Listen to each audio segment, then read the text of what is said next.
Muy buenos días. Qué hermoso, qué lindo volver a encontrarnos otra vez. Día lunes 8 de marzo. Acá en Viña del Mar tenemos un día espectacular, soleado. Parece que el verano llegó, llegó atrasado a esta zona, pero felices, felices de reencontrarnos. Esto debo reconocer que para mí, este reto divino de las transmisiones, de la escuela, que hemos ya cumplido un año, ha sido un deleite. Es el placer de tomar las primicias, los primeros frutos, porque el que ministra, el que reparte la palabra, se queda con lo mejor. ¿Te acuerdas del dicho, me pica un poquito la nariz, porque me maquillo un poco para que sepan, porque las cámaras son muy alcahuetes, entonces el maquillado me provoca una especie de alergia en la nariz. Así que si me tomo la nariz les pido disculpas. ¿Qué decía yo? Que estamos aquí ya se me fue la onda, retomando estas clases de escatología y vamos a hoy quiero eh, quiero tocar un tema muy importante que tiene que ver con la agenda de Dios para este tiempo en cuanto a la restauración de todas las cosas. Eso es, tiempo de restauración. Y voy a tomar algunas clases porque en realidad no nos sirve mucho a nosotros en términos de rentabilidad con respecto al evangelismo, ganar gente, las cosas que van a suceder para la gran tribulación. Vamos a tocar eso cuando hagamos las clases de Apocalipsis. Pero por ahora, a nosotros nos es más rentable y al reino el saber qué es lo que Dios está haciendo ahora, no lo que hará después del arrebatamiento de la iglesia, que también es importante y es parte del consejo de Dios. Y Pablo no tuvo ningún empacho en tratar estos temas con respecto a la gran tribulación.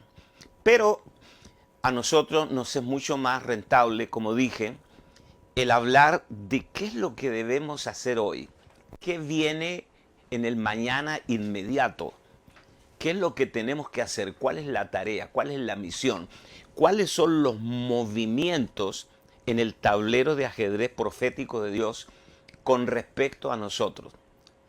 Debido a que el tiempo es tan acotado y no tenemos muchas décadas, sino que el tiempo es corto, necesitamos saber específicamente cuál es nuestra tarea y que coincida con la agenda de Dios.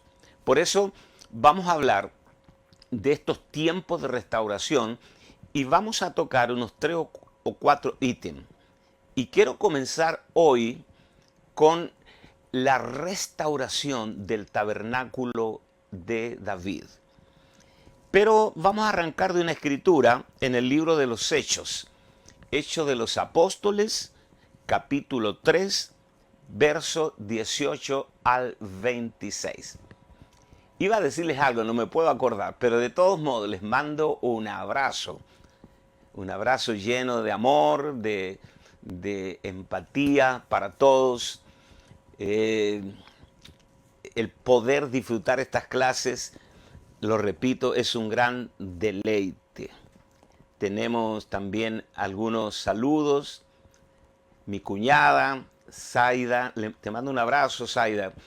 Has pasado días difíciles. Bueno, hemos estado a tu lado, tú lo sabes.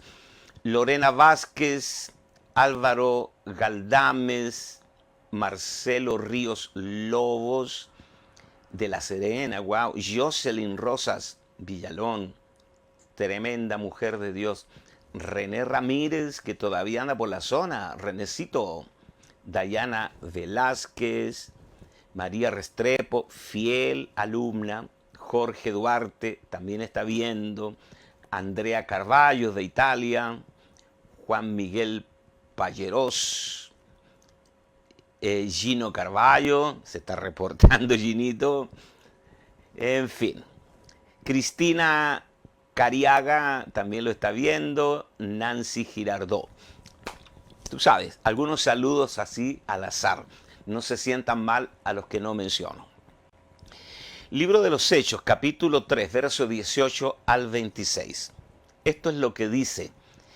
Pero Dios ha cumplido así lo que había antes anunciado por boca de todos sus profetas, que su Cristo había de padecer, así que arrepentíos y convertíos para que sean borrados vuestros pecados y para que vengan de la presencia del Señor tiempos de refrigerio. Y Él envíe a Jesucristo antes anunciado, a quien de cierto es necesario que el cielo reciba hasta los tiempos de la restauración de todas las cosas, el tiempo de la restauración de todas las cosas. De nuevo, para que vengan de la presencia del Señor tiempos de refrigerio, que os fue antes anunciado, a quien de cierto es necesario que el cielo reciba hasta el tiempo de la restauración de todas las cosas, de que habló Dios por boca de sus santos profetas, que han sido desde tiempos antiguos, porque Moisés dijo a los padres: el Señor vuestro Dios ha levantado profeta de entre vuestros hermanos, como a mí. A él oiréis en todas las cosas que os hable. Y toda alma que no oiga a aquel profeta será desarraigada del pueblo. Y todos los profetas, escuche bien, desde Samuel en adelante, cuantos han hablado también han anunciado estos días. Vosotros sois los hijos de los profetas y del pacto que Dios hizo con nuestros padres, diciendo a Abraham: en tu simiente serán benditas todas las familias de la tierra. A vosotros primeramente Dios, habiendo levantado a su Hijo, lo envió para que os bendijese, a fin de que cada uno se convierta de su maldad. Estoy consciente que leí un pasaje un tanto extenso, pero hay varias cosas acá muy importantes. Lo primero que se destaca es que el cielo está reteniendo a Cristo hasta el tiempo de la restauración de todas las cosas. Y que entre tanto eso no suceda, Dios envía desde el cielo tiempos de refrigerio. Y que todos los profetas, por eso es muy importante todo lo que hemos visto en clases anteriores de escatología, porque nos hemos remitido a la palabra profética. Dice que todos los profetas, incluyendo a Samuel, en adelante han hablado también de estos días pretribulacionarios, del arrebatamiento de la iglesia, de la semana 70 de Daniel, de la gran tribulación, del reino milenial sobre la tierra. Todas estas cosas han sido anunciadas por todos los profetas. Entonces no es un tema de una interpretación tendenciosa, antojadiza de la Biblia, haciéndole decir a la Biblia lo que no está diciendo, violentar el pasaje. No, esto está refrendado por todos los profetas. Ahora, definición de términos. Tiempos de refrigerio. Refrigerio en griego es anapsuxix. Tú sabes que el griego son como trabalenguas, ¿no? Anapsuxix, refrigerio. Aná es atrás, seco, refrescar. Y en los papiros se utiliza como obtener alivio, ¿no? Tiempos de descanso, de solaz. Eso significa anapsuxix. Restauración. La restauración restauración, tiempo de restauración de todas las cosas. Y vamos a ver las más importantes. La palabra restauración es apocatastasis. Apocatastasis. De apo, que significa de vuelta, de nuevo. Katistemi, poner en orden. Por lo que respecta, por ejemplo, al futuro Estado de Israel, también indica a una reparación de un camino público, a la restauración de fincas a sus legítimos dueños, a un ajuste de cuentas financieras, reparar, restaurar. Entonces tengo una lista así a priori de las cosas que yo entiendo por el Espíritu que son parte de la restauración de todas las cosas. Y anoté por lo menos 5. Dios en este tiempo está restaurando el sacerdocio real de todos los creyentes. Esto es profético, absolutamente escatológico, porque nosotros caminamos por siglos viendo una iglesia organizacional, una iglesia estructurada, jerárquica, piramidal.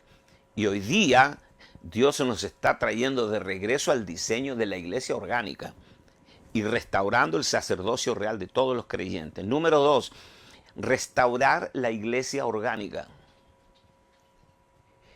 Distanciarnos, separarnos de las estructuras humanas y empezar a vivir en este organismo multidimensional, multiorgánico, que es el cuerpo del Cristo resucitado. Esta es una restauración extraordinaria que Dios está trayendo por lo menos en estos últimos 50 años. 3.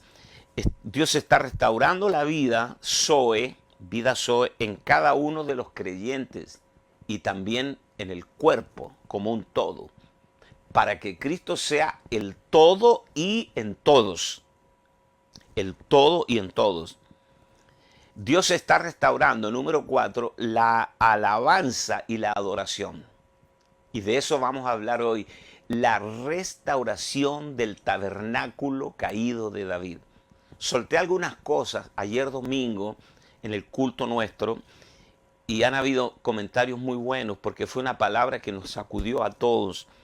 La restauración del tabernáculo caído de David, que no es otra cosa que la restauración de la alabanza y la adoración bajo el diseño divino.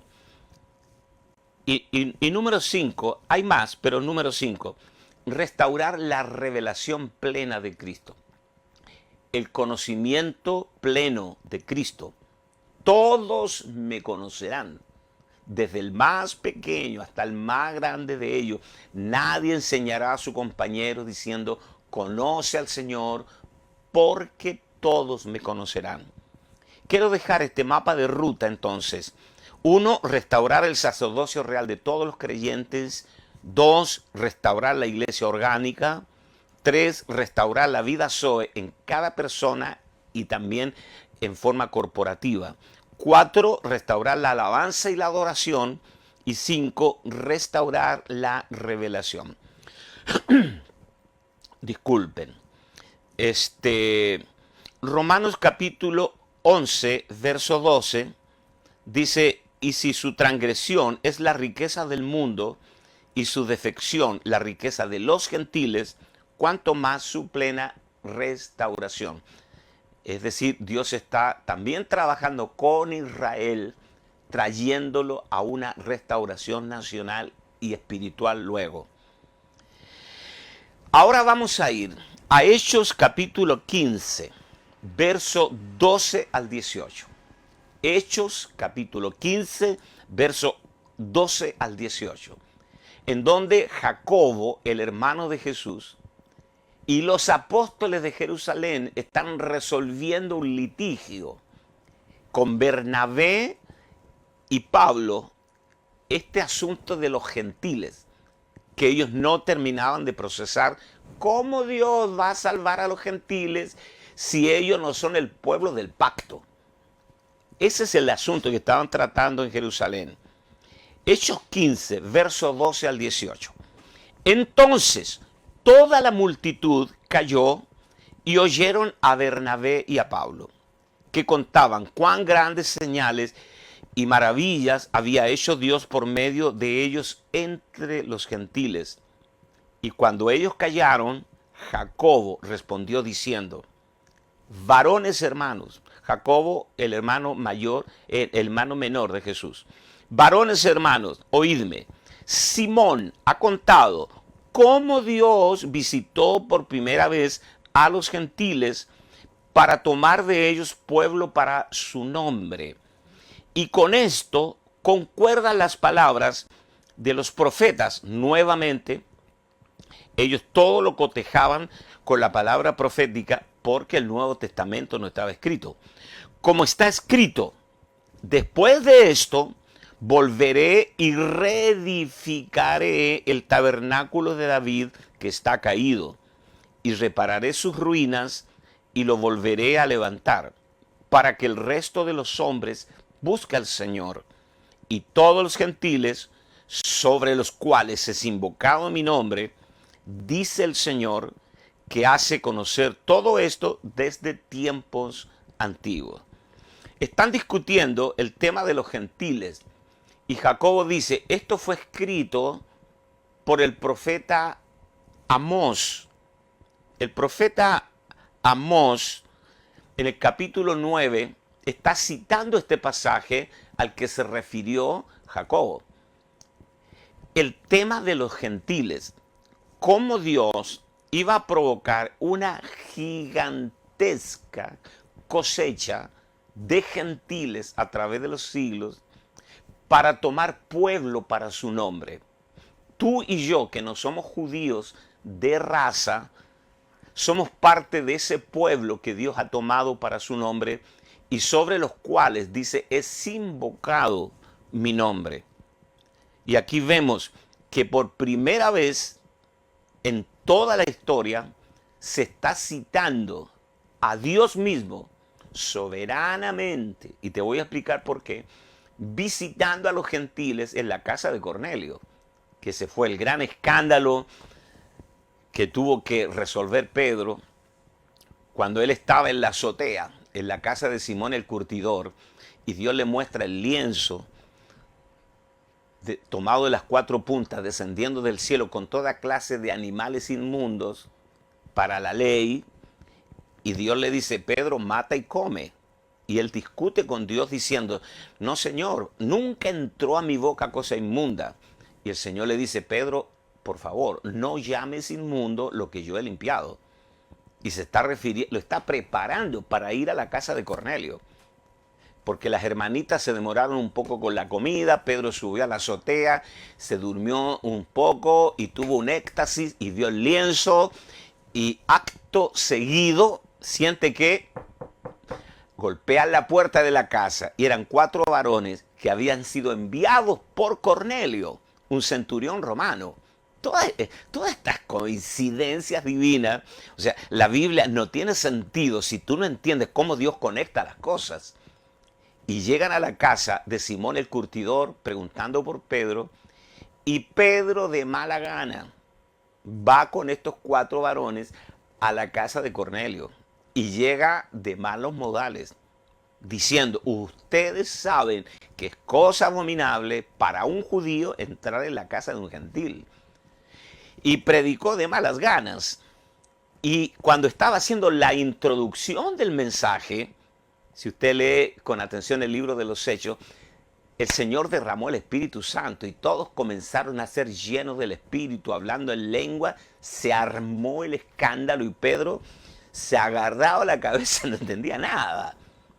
Y es como que el Señor le dijo, Pedro, era para lo único que te necesitaba, puedes retirarte. Llegó el chisme a Jerusalén, al grupo de los, como Pablo les llama, los de la reputación. Y lo llamaron a Pedro a terreno. Y Pedro llega a Jerusalén delante de los apóstoles prácticamente a disculparse.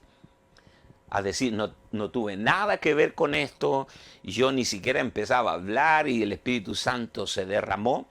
Ese era el rollo que tenían en ese momento. Y eso fue lo que Jacobo entendió y dijo, pero los profetas dijeron, después de esto repararé el tabernáculo caído de David.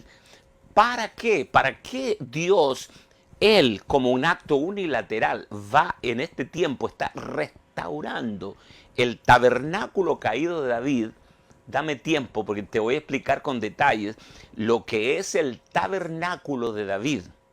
No el de Moisés con el atrio, lugar santo y lugar santísimo. Tampoco el templo de Salomón con todo el glamour y con todo el lujo con que lo construyó Salomón. Dios no tiene interés alguno en restaurar el tabernáculo de Moisés ni el templo de Salomón.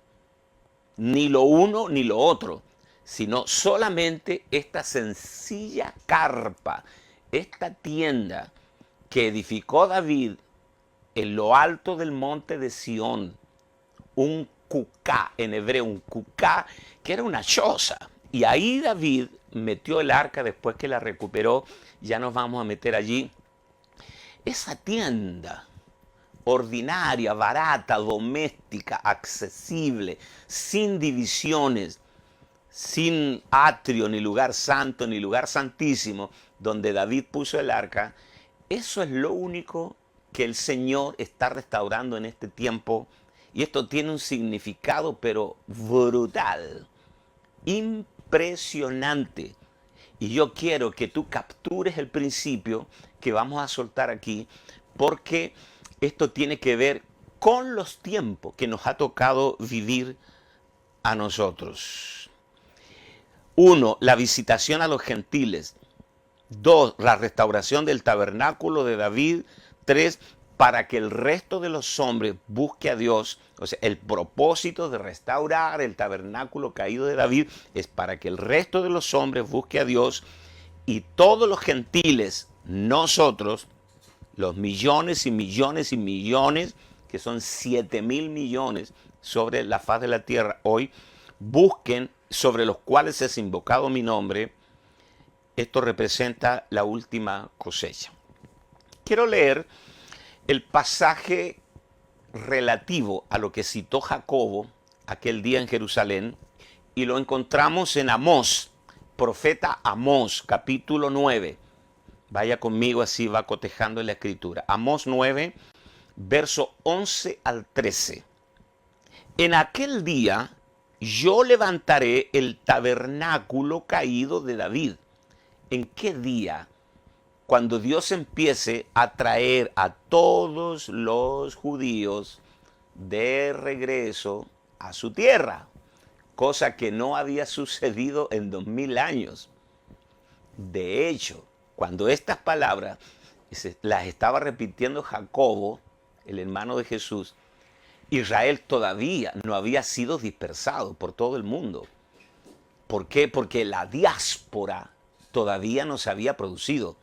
Recuerden que la dispersión de los judíos por todo el mundo sucedió el año 70 después de Cristo. Esto está pasando 5 años después de la resurrección de Cristo apenas.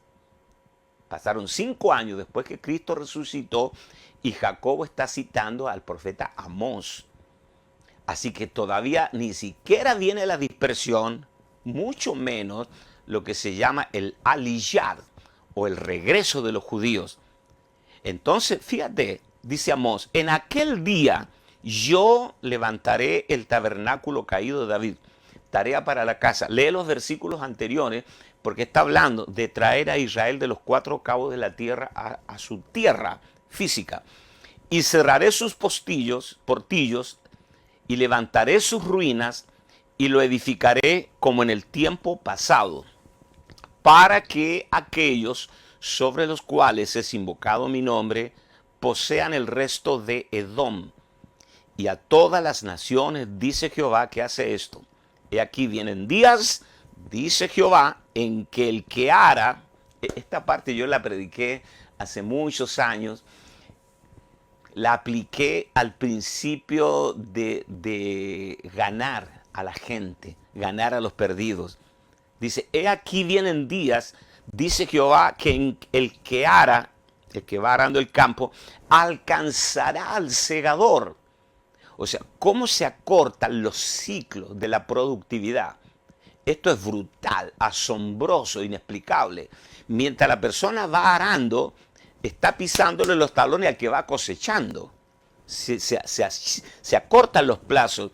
El que ara alcanzará al segador y el pisador de las uvas al que lleva la simiente. O sea, mientras estás haciendo el vino, pisando las uvas, ya estás alcanzando al que está plantando de nuevo. Y los montes destilarán mosto y todos los collados se derretirán.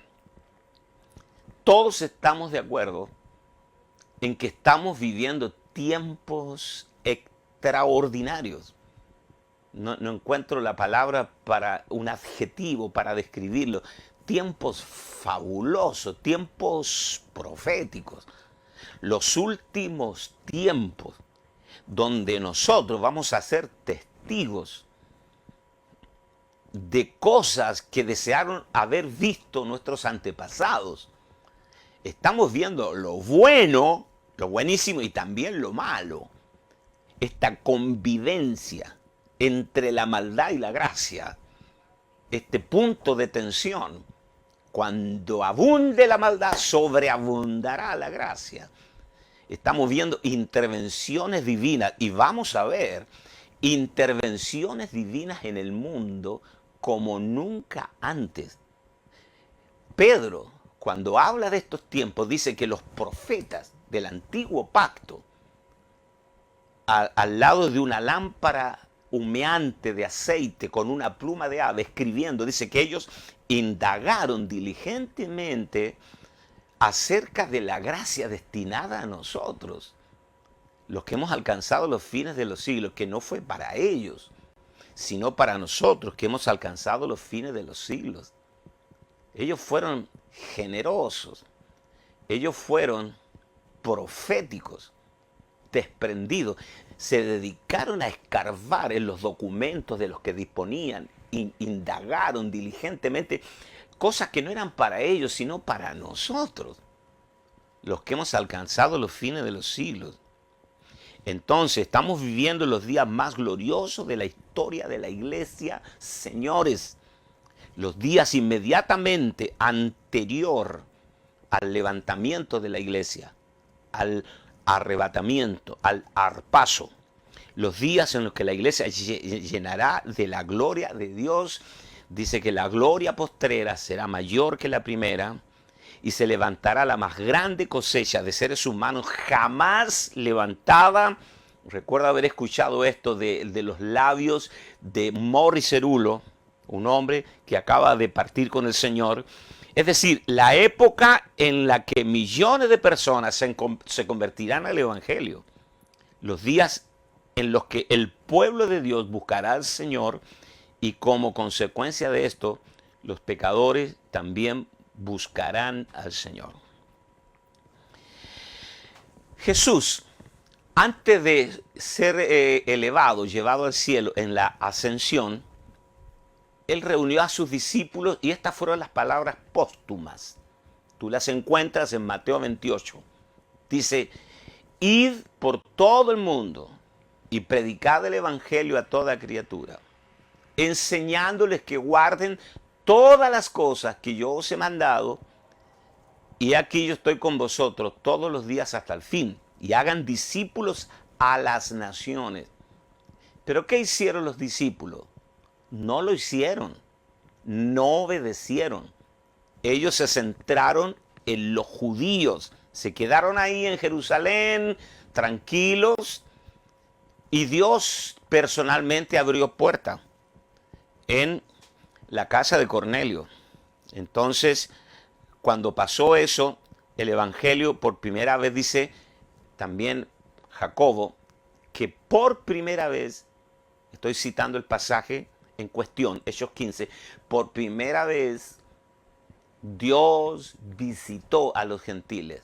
Nota la palabra, Dios visitó, O sea, no fueron ellos los que predicaron. Dios tuvo que visitarlos, independientemente del egoísmo de ellos.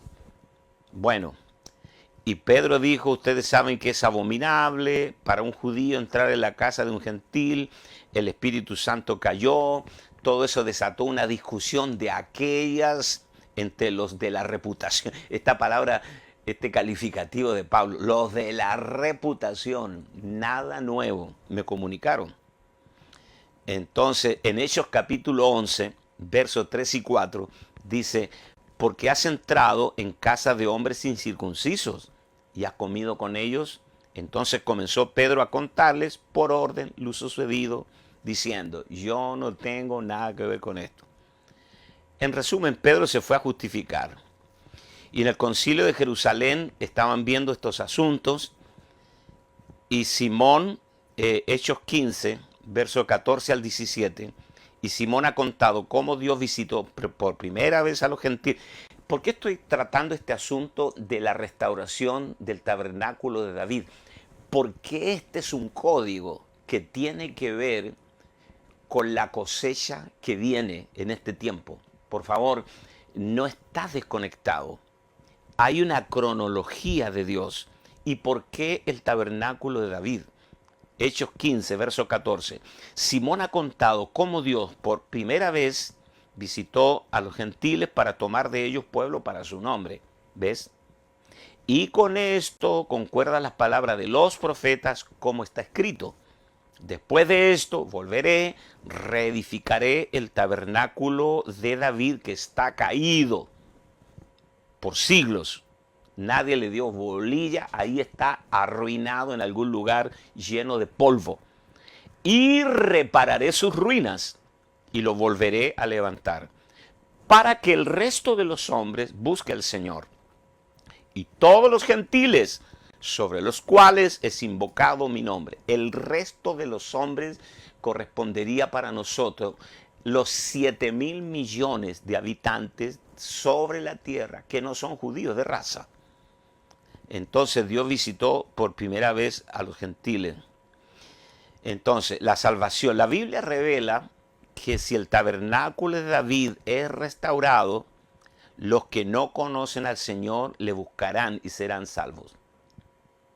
Te lo repito, la Biblia que tú tienes revela que si el tabernáculo de David es restaurado, los que no conocen al Señor le buscarán y serán salvos.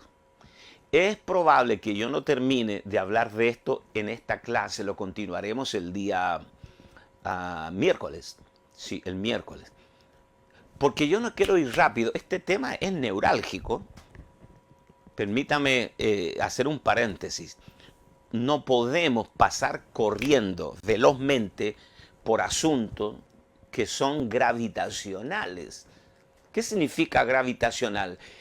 Que de estos principios depende todo lo demás. Tal vez nunca escuchaste acerca del tabernáculo de David, pero me voy a encargar de que esta palabra penetre en lo profundo de tu espíritu y nunca más por el resto de tu vida te olvides de que Dios en este tiempo, antes que levante su iglesia, y esto continuará después por todo el milenio, la adoración y la alabanza, como lo hemos visto, pero Dios está comenzando ahora a restaurar el tabernáculo caído de David. Bueno, Israel estuvo cautivo por 430 años en Egipto. Dios llamó a Moisés para sacarlos de Egipto. Después de 10 plagas, todo el sistema egipcio fue quebrantado y finalmente Faraón los dejó ir. Pero no convencido del todo, una vez que salieron de Egipto con toda la riqueza de Egipto y llegaron a las riberas del Mar Rojo, Faraón envió sus ejércitos para hacerlos volver. ¿Por qué? Porque se fue la mano de obra, se fue la esclavitud, el aparato productivo y se quedó Egipto en una recesión impresionante. Ya no había quien hiciera ladrillos y además se llevaron la riqueza de Egipto. Entonces Dios abrió el Mar Rojo los hizo pasar en seco, y cuando los ejércitos del faraón se metieron en esa avenida que Dios creó en medio de las aguas, el mar se cerró y Dios ahogó al caballo y al jinete y acabó con el poder militar de Faraón. Ellos alabaron al Señor en la península del Sinaí y llegaron después de algunos días a los pies del monte Sinaí, en el lugar en donde Dios les dio la ley. Me voy a saltar muchos detalles. Y Dios le dio a Moisés el diseño del tabernáculo. Este es el tabernáculo de Moisés y la construcción del arca. Todo fue detallado con asombrosa precisión. Y dice el libro de Hebreos que Moisés fue fiel en todo lo que Dios le mandó con respecto a la construcción, los materiales, el tiempo, las medidas milimétricas fueron respetadas y se construyó el arca. Y el tabernáculo de Moisés tenía atrio, el patio, lugar santo y lugar santísimo. Cada una de estas dependencias tenía un inmobiliario destinado a la adoración, a los sacrificios, las ofrendas. Pero me voy a remitir solamente a un mueble pequeño llamado el arca del pacto. El arca del pacto estaba hecha de oro y de madera de acacia. En la parte superior tenía 2 querubines de oro labrados a mano con las alas inclinadas, y en medio de los 2 querubines una superficie de oro puro, finísima, como un espejo, llamado el propiciatorio. Una vez al año entraba el sumo sacerdote, bajo estrictas medidas de seguridad, para derramar la sangre de la becerra sobre el propiciatorio en el día de la expiación o del Yom Kippur, donde todos los pecados del pueblo durante todo un año eran perdonados por este acto en donde el sacerdote o sumo sacerdote derramaba la sangre en el propiciatorio. Bueno, así fue por 40 años. Entonces, cuando Dios quería hablar con Moisés, le decía, entra acá, al tabernáculo. Éxodo 33:9, y cuando Moisés entraba en la tienda, la columna de nube descendía y permanecía en la entrada de la tienda, y el Señor hablaba con Moisés. La nube es otra de las cosas misteriosas que guió al pueblo de Israel. La nube los guiaba de día y de noche, les daba sombra en el día y luz y calor en la noche, en ese clima de temperaturas extremas. Luego ellos entraron a la tierra prometida y levantaron el tabernáculo, ahí estaba, y comenzaron las guerras. Las guerras y también las victorias que Dios comenzó a darle sobre los enemigos. Los heteos, los cananeos, el fereceo, el gergeseo, los filisteos. Una de las batallas, Israel ya se había apartado de Dios, ya no tenía el fervor, las generaciones posteriores también se habían relajado. Qué terrible es cuando un hombre o una mujer de Dios comienza a relajarse. Se le empieza a apagar la llama que tenía el fervor, lo que la Biblia llama el primer amor. Y ya hay otras cosas que ocupan tu atención y tú sabes que el Señor no está en el centro de la circunferencia. Vaya a saber dónde está. Tibios, esos son los tibios, los que el Señor vomita de su boca. Los filisteos se robaron el arca, señores. Tú dices, ¿cómo es posible que el arca, que era el símbolo de la presencia manifiesta de Dios, que ni un hebreo podía tocar el arca porque Dios lo mataba automáticamente? Sin embargo, Dios permitió que los impíos se robaran el arca y se la llevaron a su tierra. Pero ¿qué pasó? Los filisteos comenzaron a enfermarse, a morir, se llenaron de tumores, de ratones. ¿Cuántos saben que Dios se defiende solo? Que no necesita tu celo. Que cuando Pedro tomó la espada y le cortó la oreja al siervo del sumo sacerdote, el Señor le dijo, Pedro, no es así. y le pegó la oreja al siervo del sumo sacerdote y le dijo, no, no, no, no es con la ira del hombre, no obra la justicia de Dios. O sea, Dios se defiende solo, punto. Él es todo suficiente. Y cuando el arca fue llevada al campamento de los filisteos, Dios comenzó a hacer de las suyas. Y empezó a morir gente, empezaron a enfermarse de tumores, de cáncer y morían. Y ellos cayeron en la cuenta de que era por causa de haber robado el arca. Así que la enviaron en un carro hasta la frontera, hasta Kiriat Jearim, para deshacerse del arca. Pero algo pasó. Cuando se robaron el arca, vinieron a avisarle a Elí. Elí era el sumo sacerdote. Porque en el fragor de la batalla habían matado a Fitnei, uno de los hijos de Elí. Elí tenía dos hijos, Fitnei y Omnis, y mataron a Fitnei. Se robaron el arca. Y cuando le están contando a Elí, que era un señor mayor, la Biblia dice que era obeso, fue tanta la impresión y tanto el dolor que Elí se fue hacia atrás con la silla y con el peso cayó de espalda, se desnucó y murió, insofacto. Y la nuera, la esposa de Fitnei, estaba embarazada.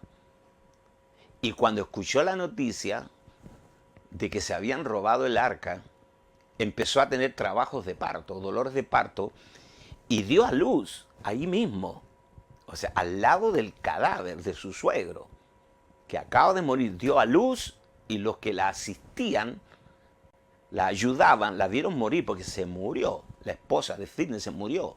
Y mientras moría y entregaba el espíritu, le puso al hijo que acaba de nacer Icabod, llámenle Icabod, la gloria de Dios ha sido traspasada.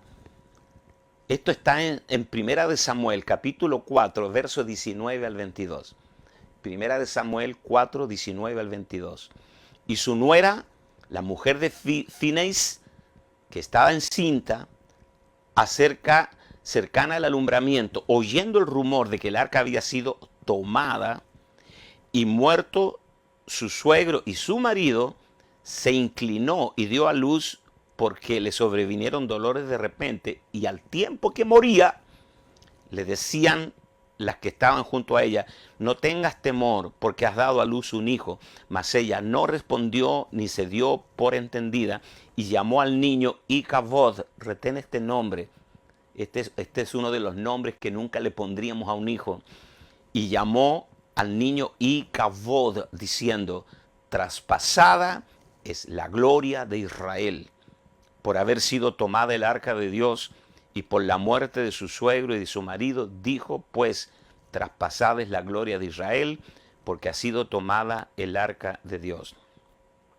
Entonces el pecado había entrado a Israel, ellos habían abandonado, dejando de priorizar el propósito eterno de Dios para ellos. Y esto es lo que sucede.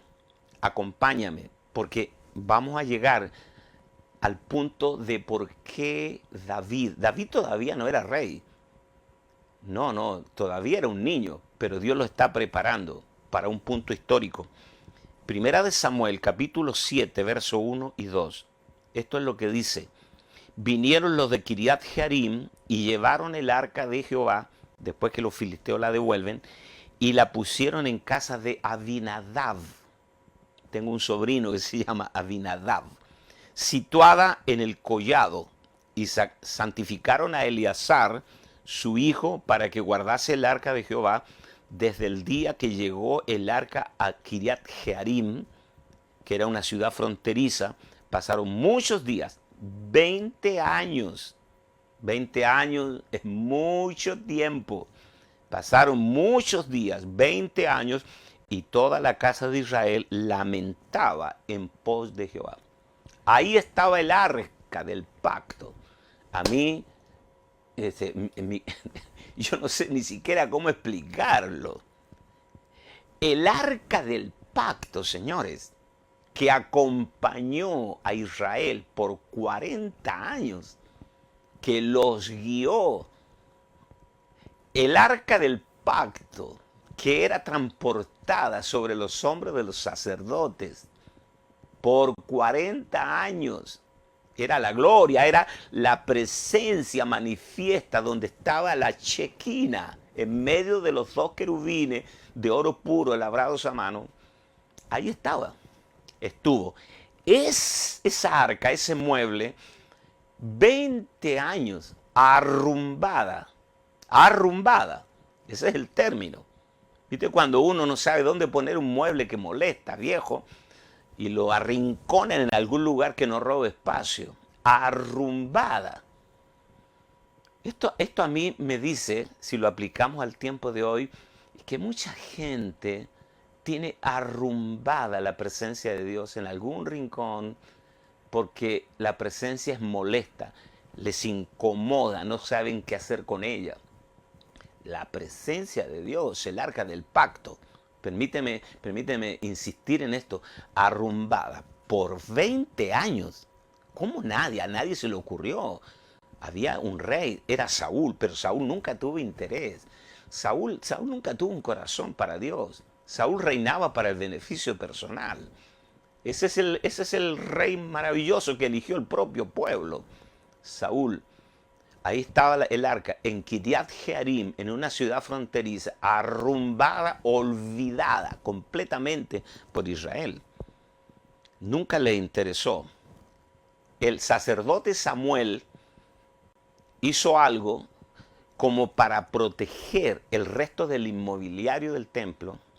Quiero que me siga en todos estos puntos, porque los he trabajado bastante y porque quiero que entiendas de la manera más simple por qué David hizo un tabernáculo para el arca y por qué Dios tiene tanto interés de restaurar el tabernáculo caído de David en este tiempo. ¿Y cómo fue? Porque David era profético. Entonces Samuel, el sacerdote Samuel, tomó el inmobiliario del templo.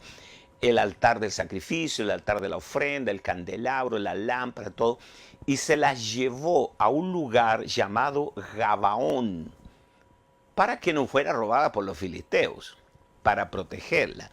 Gabaón, no olvides esto, Gabaón. Ahí estaba el inmobiliario del tabernáculo. Pero David, el primer día que fue elegido rey, él dijo, tengo que recuperar el arca del pacto. Tengo que traer a Jerusalén de regreso la presencia visible de Dios. Ahí tú entiendes por qué Dios dijo, me he provisto de rey a un hombre conforme a mi corazón. David quería destruir todo lo que Dios quería destruir. David quería edificar todo lo que Dios quería edificar. David estaba en sintonía con Dios. Las prioridades de Dios eran las de David. Por eso era conforme al corazón de Dios. De los pecados de David vamos a hablar en otro momento. Estamos focalizados en esto. Entonces David hizo todos los preparativos para traer el arca. Ahora, si seguimos el orden de la ley, David tendría que haber llevado el arca a Gabaón, porque ahí estaba el resto, estaba el tabernáculo y todo el inmobiliario. Pero David no, David era un adelantado para su tiempo. David era lo que podríamos llamar hoy un transgresor del sistema. David se guiaba por el Espíritu. David no llevó el arca a Gabaón, sino que la llevó a Sión, a Jerusalén. Y en Sión, esto es profético absoluto, nosotros, dice el libro de Hebreos, nos hemos acercado al monte de Sión. Tú tienes que entender este tiempo escatológico, este último tiempo profético, por qué Dios está trayendo una restauración de la adoración y de la alabanza, no en la iglesia institucional, sino en la iglesia orgánica. Y esto va a ir creciendo de una manera tan poderosa que cuando nosotros adoremos a Dios, los gentiles, los pecadores se van a arrepentir, porque Él habita en la alabanza de su pueblo. Esto es profético, escatológico, y van a suceder milagros, señales, profecía, restauración. Pero tiene que comenzar en tu casa, preciosa mujer de Dios, en tu cocina, cuando estás trabajando en tu casa, en labores domésticas. Tiene que haber una actitud de adorar a Dios, aunque no vean nada, aunque parezca que todo está en contra y parece que el mundo está patas para arriba. Aún así, como Pablo, en la cárcel de Filipos, adoraba a Dios y cantaba a medianoche junto a Silas, y los presos los oían, y Dios provocó este terremoto y les entregó prácticamente la cárcel a Pablo. El mismo patrón, el mismo principio va a operar en cada circunstancia difícil de nuestra vida. Señores, estamos hablando del tabernáculo de David, adorador, que Dios va a restaurar. Entonces, regresando a la historia, David no llevó el arca a Gabaón, se distanció de los sacrificios, sino que la llevó a Jerusalén. Pero hubo un error fatal. David, en la emoción, en la euforia de transportar el arca, David era como un niño con juguete nuevo. Y cometió un error porque escuchó a los jóvenes. Los filisteos transportaron el arca sobre un carro nuevo cuando se la robaron o cuando la devolvieron. Y David dijo, bueno, lo vamos a hacer al estilo filisteo. Pero no consultó a Jehová. El arca y el transporte del arca debía ser en los hombros de los sacerdotes, en las varas de acacia que cruzaban las argollas. El arca era un mueble que tenía argollas de oro, y por las argollas cruzaban varas de acacia, y así la cargaban los sacerdotes y la transportaban. Pero David no. David dijo, vamos a hacerlo a nuestra manera, my way. ¿Y qué pasó? Llegaron a cierto lugar, los bueyes tropezaron, el arca comenzó a caerse, y un hombre de buena voluntad llamado Usa trató de afirmar el arca con su mano, y Dios lo fulminó, lo mató instantáneamente. Y el arca no cayó. ¿Qué me dice eso a mí? No puedes tocar la obra de Dios con tu brazo de carne. Es como que Dios le dijo a David, no permito que la carne me toque, porque la carne es enemistad contra Dios. Hoy día, entre otras cosas que Dios está restaurando, es la obra consumada de la cruz. El fin del género adámico en cada persona. Esto es escatológico y lo he venido diciendo desde que comenzamos la pandemia. La obra consumada de la cruz, el fin de la carne, la última frontera de Adán en el nuevo pacto que Dios está restaurando a full. No se le permite a nadie servir a Dios a su manera. Hay un plan, hay un diseño eterno, y nos toca a nosotros, por el Espíritu, averiguar ese diseño. Usa tocó el arca con la mano, no, yo creo que ni la alcanzó a tocar, y Dios lo mató. Dios mató a Usa para enseñarle a David que aunque él tenía una pasión desbordante por el arca, tenía que hacerlo a la manera de Dios. No se trata de convertirnos en una turba salvaje para hacer la obra de Dios, salgamos como locos. Se trata de hacerlo de acuerdo al diseño divino. Y David entendió. ¿Y qué pasó? El arca terminó por 3 meses en la casa de Obed-Edom Geteo. Recuerden este nombre, Obed-Edom. El arca terminó allí por accidente. Pero Obed-Edom, él dijo, wow, jamás imaginé esto en mi vida, ni en los momentos de mayor optimismo.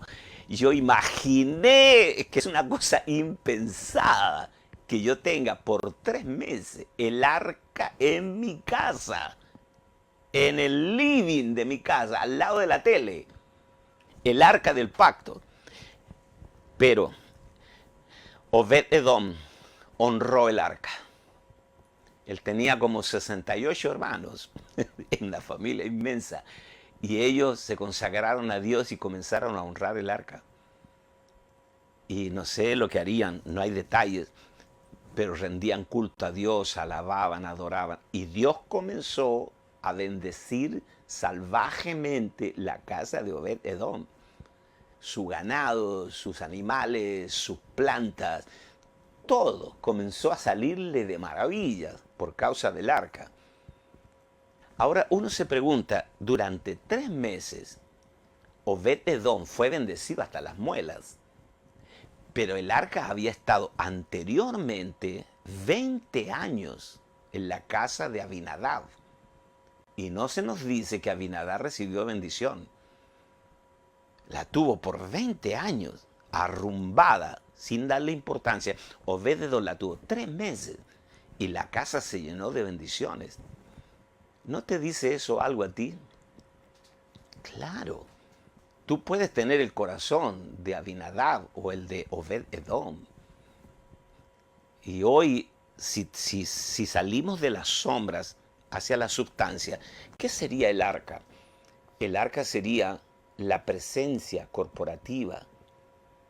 Cuando yo me junto con Ana María y nos tomamos de la mano para orar, para escudriñar la palabra, cuando nos juntamos con los hijos, porque si bien es cierto, Él mora en nosotros, pero dice que donde hay 2 o 3 congregados, este es el poder congregante y yo estoy en medio de ellos.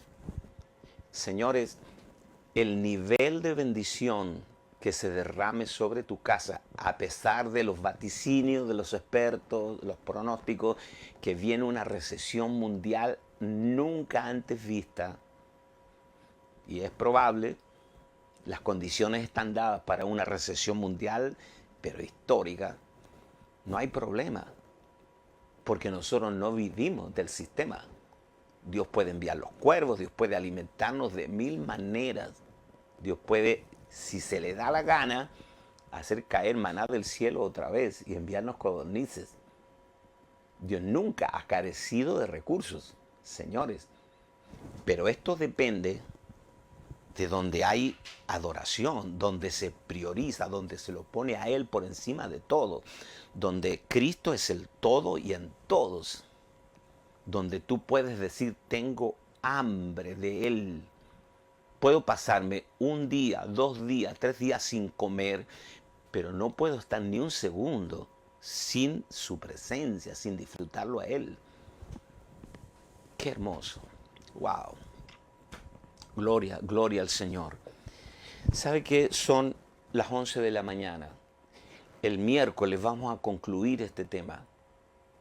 Yo les agradezco por su paciencia. Y quiero informarles que hemos subido todas las clases de escatología al YouTube, a esa plataforma, editados, está bonito.